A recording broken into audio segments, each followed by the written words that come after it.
African is more than a geographical identity.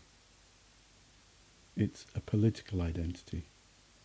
One step up in terms of levels of consciousness from black and two steps up from coloured. How did this come about?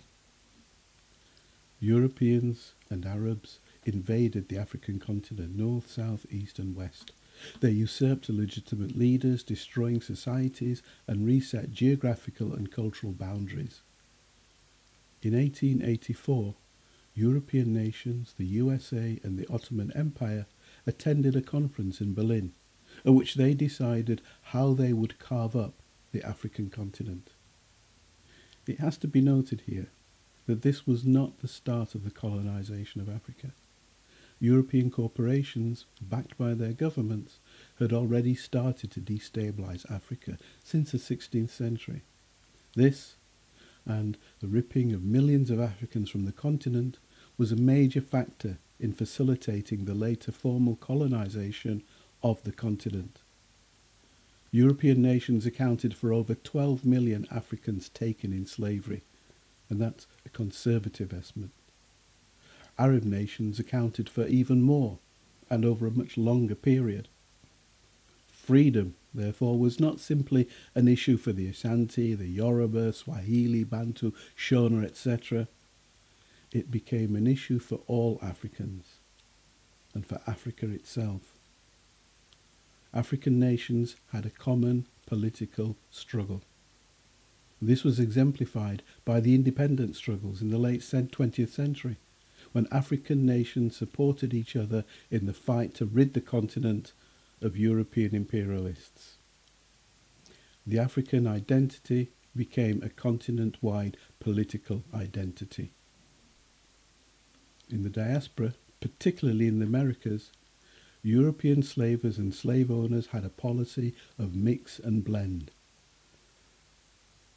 They mixed and blend African cultural groups, the theory being that dividing the cultural groups and mixing them with others would inhibit or even prevent Africans from working together and revolting. This failed. Africans realized that freedom was not an issue for the Ashanti, the Yoruba, Swahili, Bantu, Shona, etc. It became an issue for all Africans. Being African symbolized a stand against enslavement. In addition, the mix and blend policy led to the development of mixed cultural practices, which led to African cultural as well as political identity. Again, this was exemplified by the African independence struggles in the 20th century, when groups and individuals from the Caribbean, South America and across Europe supported African nations in their fight for liberation. Cuba was perhaps the most active, sending military aid and providing training for independence organizations. During the late 70s and 1980s, I would often attend events and find important people missing. When inquiring, the answer was always the same. They've gone to the continent to fight. I even contemplated going myself, but independence movements regularly sent representatives to this country, and they came with the same message. Don't go to Africa. We don't need more people there. We need people here, getting the message out, letting the world know. African is a powerful political identity that unites all people of African descent, regardless of where they happen to live or happen to have been born.